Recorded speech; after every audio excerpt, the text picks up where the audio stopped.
धन्यवाद सभापति जी कि आपने मुझे औद्योगिक संबंध संहिता संशोधन विधेयक 2026 पे मेरी बात रखने का मौका दिया। किसी को क्या बताएं कितने मजबूर हैं हम, बस इतना समझ लीजिए मजदूर हैं हम। सभापति जी, मजदूर का पसीना सूखने से पहले उसको उसकी मजदूरी मिल जाए, ये बहुत महत्वपूर्ण है। मैं धन्यवाद दूंगा बाबा साहब अम्बेडकर को कि 15 अगस्त 1936 को उन्होंने labour party of Indian labour party बनाई और उस मजदूरों की लड़ाई की शुरुआत की। 1942 में वो जब लेबर मिनिस्टर थे तो 12 घंटे से घटा के 8 घंटे काम किया, महिलाओं के लिए मातृत्व लाभ दिया और लेबर के जो सामाजिक सुरक्षा थी वो दिलाने का काम किया। अब मैं बिल पे आता हूं सभापति जी। कहा जा रहा है केवल एक तकनीकी संशोधन है, लेकिन जब बात श्रमिकों के अधिकारों, औद्योगिक संतुलन और करोड़ों परिवार के भविष्य की आएगी तब कोई संशोधन केवल तकनीकी नहीं होता है, हर शब्द का असर होता है, हर प्रावधान का परिणाम होता है। महोदय, वर्ष 2020 में सरकार ने 29 श्रम कानूनों को 4 श्रम संहिताओं में समाहित किया था।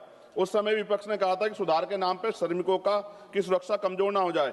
महोदय, ये विधेयक कहता है कि पुराने कानून ट्रेड यूनियन अधिनियम 1926, औद्योगिक विवाद अधिनियम 1947, औद्योगिक रोजगार अधिनियम 1946 का निरसन वैधानिक रूप से हुआ है। लेकिन मैं सरकार से पूछना चाहता हूं, क्या पुराने कानूनों में मौजूद श्रमिक सुरक्षा प्रावधानों का मूल्यांकन किया गया है? क्या राज्य और श्रमिकों संगठनों से व्यापक परामर्श हुआ है? क्या स्थायी आदेश अधिनियम के तहत श्रमिकों को मिलने वाली सुरक्षा कमजोर की नहीं हुई है? क्या जिनके लिए कानून लाया, क्या उनसे आपने कोई चर्चा की है? क्यों ट्रेड यूनियन हड़ताल पे है? सभापति जी, औद्योगिक संबंध संहिता 2020 के तहत 300 तक कर्मचारी वाले प्रतिष्ठानों को छटनी और तालाबंदी के लिए पूर्व अनुमति की आवश्यकता से मुक्त कर दिया गया। पहले ये सीमा 100 थी। देश में 70% से अधिक औद्योगिक इकाइयां 300 से कम कर्मचारी वाली हैं। इसका मतलब बहुत बड़ी संख्या में श्रमिक अब बिना सरकारी अनुमति के छटनी का सामना कर सकते हैं। 300 कर्मचारियों की सीमा के तहत यदि छटनी आसान होती है तो सबसे पहले असुरक्षित वर्ग प्रभावित होंगे, जिनमें SC, ST, OBC के श्रमिक बड़ी संख्या में।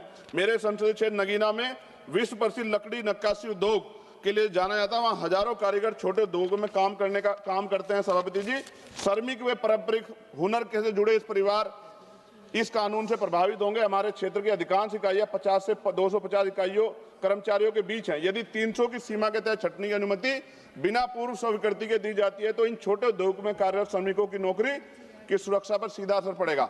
यह कानून उद्योगों को हायर और फायर की छूट देता है। सभापति महोदय, देश के औद्योगिक और असंगठित क्षेत्रों में बड़ी संख्या में SC, ST और OBC के श्रमिक कार्यरत हैं। सरकार ये सुनिश्चित करे कि औद्योगिक विवाद समाधान तंत्र, गिरवांश, रीडर सेल, कमेटी और ट्रेड यूनियन संरचनाओं में इन वर्गों का पर्याप्त प्रतिनिधित्व रहेगा। रोजगार निवेश से आता है, निवेश मांग से आता है और मांग आय से आती है और आय स्थिर रोजगार से आती है। सभापति महोदय, हम सुधारों के विरोधी नहीं हैं, हम अस्पष्टता के विरोधी नहीं है, लेकिन हम ये चाहते हैं कि श्रमिकों के अधिकार सर्वोपरि हो, रोजगार सुरक्षा सुनिश्चित हो, यूनियन की स्वतंत्रता बनी रहे, राज्यों की भूमिका सम्मानित हो। नगीना के कारीगर केवल मजदूर नहीं है, वे हमारी सांस्कृतिक विरासत के संरक्षक हैं। उनके हाथों की कारीगरी भारत की पहचान है। यदि औद्योगिक कानूनों में बदलाव से उनके रोजगार में स्थिरता प्रभावित होगी तो यह केवल आर्थिक नहीं, सांस्कृतिक क्षति भी होगी।